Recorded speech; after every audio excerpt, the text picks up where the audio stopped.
اهلا بيكم، ازيكم يا حلوين؟ النهارده فيديو جديد مع بعض مع نور علي، وهنعمل كفته مشويه بطريقه الحاتي. بصراحه انا النهارده ما كانش ليا مزاج اقف في المطبخ خالص، فقلت اعمل اكله كده يعني من غير ما نعمل مواعين كتير، وفي نفس الوقت ما اقفش في المطبخ كتير. فجبت معايا هنا نص كيلو من اللحم المفروم، وحطيت عليه حوالي 100 جرام دوش، ومعايا هنا بصلايه مفرومه برضو، وعليها شويه فلفل اسمر كده وشويه ملح وكده، بس مش هحط حاجه غير ملح وفلفل اسمر، مش هعمل اي حاجه تاني.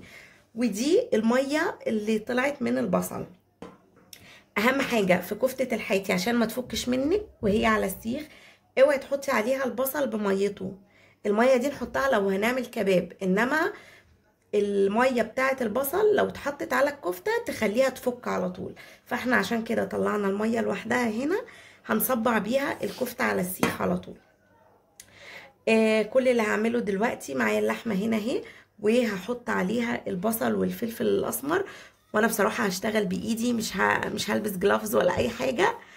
وهبتدي بقى ان انا اعجن اللحمه دي مع البصل، وهقلبهم مع بعض كده كويس، وبعد كده هصبعها على طول واسيبها في التلاجة تتشمع حوالي كده نص ساعة، وبعد كده اروح شوياها.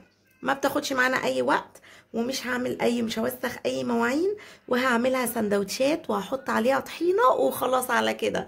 النهاردة انا مش هقف في المطبخ. يلا نشوف هنعمل ايه.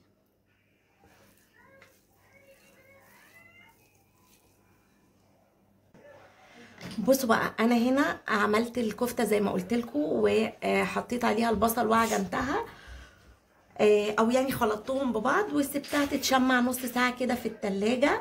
وهي خلاص دلوقتي بصوا تحس ان هي بقى فيها عرق. فطبعا المفروض دلوقتي ان انا اصبعها على السيخ. وبصراحه انا دلوقتي ما عنديش العيدان بتاعت الشيش طاووق، وعندي بس السيخ بتاع الفرن. هو صراحة كبير وانا مكسلة ان انا اغسله، فهعمل ايه؟ هتصرف يعني. انا النهاردة مش هوسخ مواعين ومش هقف في المطبخ، فهجيب المعلقة دي وهصبع عليها الكفتة على طول. كل اللي هعمله ان انا هحط ايدي كده في مية البصل، وهجيب حتة لحمة كده، وهصبعها على طول على المعلقة. طبعا لو في عيدان شيش طاووق او سيخ هيكون افضل، بس طبعا بما اننا كده كده النهارده مكسلين نعمل اي حاجه، فخلاص ما جاتش بقى على السيخ. بس كده اهو، شايفين معايا اهو.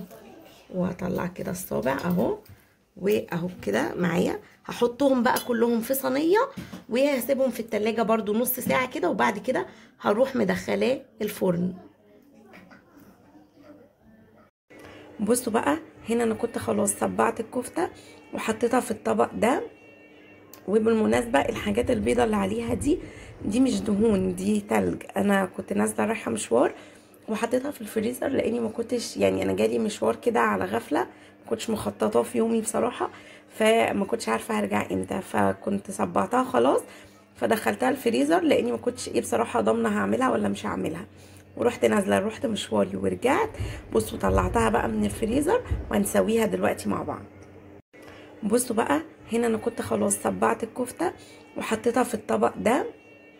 وبالمناسبه الحاجات البيضه اللي عليها دي مش دهون، دي تلج. انا كنت نازله رايحه مشوار وحطيتها في الفريزر، لاني ما كنتش يعني انا جالي مشوار كده على غفله، ما كنتش مخططاه في يومي بصراحه، فما كنتش عارفه هرجع امتى، فكنت صبعتها خلاص فدخلتها الفريزر، لاني ما كنتش بصراحه ضامنه هعملها ولا مش هعملها.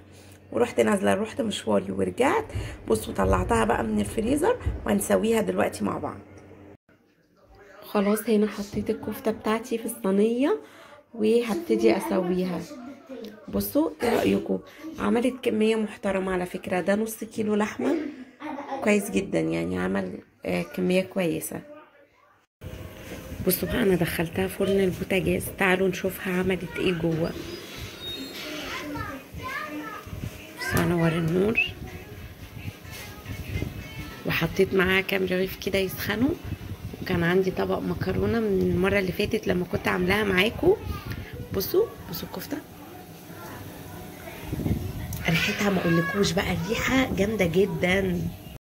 بصوا بقى هي كده استوت، واخده لون جميل جدا. بصوا من جوه عامله ازاي.